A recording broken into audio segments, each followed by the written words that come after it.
பிரதமர் மோடி சிங்கம் போன்றவர். அதனால்தான் ரத்தத்திற்கு ரத்தம் என்ற துணியில் ஆபரேஷன் சிந்தூர் மூலம் பதிலடி கொடுத்துள்ளார் என மகாராஷ்டிரா துணை முதல்வர் ஏக்நாத் ஷிண்டே தெரிவித்துள்ளார். மும்பையில் நடைபெற்ற சிவசேனாவின் தசரா பொதுக்கூட்டத்தில் பேசிய மகாராஷ்டிரா துணை முதலமைச்சரும் ஷிண்டே அணியின் தலைவருமான ஏக்நாத் ஷிண்டே மத்திய அரசின் தேசிய பாதுகாப்பு பயங்கரவாத எதிர்ப்பு நடவடிக்கைகளை பாராட்டினார்.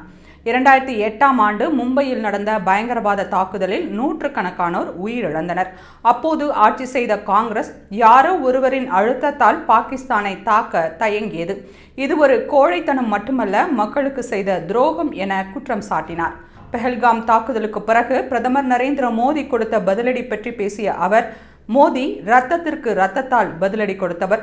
அவர் சிங்கம். பாகிஸ்தான் நரி போன்றது. சிங்கத்தின் தோலை அணிந்தால் நரியால் சிங்கமாக முடியாது. மோடி எப்போதும் சிங்கமாகவே இருப்பார் என பாராட்டினார். மேலும் முன்னாள் முதல்வர் உத்தவ் தாக்கரே தலைமையிலான சிவசேனாவையும் கடுமையாக விமர்சித்த ஷிண்டே, உத்தவ் கட்சியினர் இந்திய ராணுவ வீரர்களின் வீரத்தை கேள்விக்குள்ளாக்கினர். அது பாகிஸ்தானின் குரலாக மாறியது.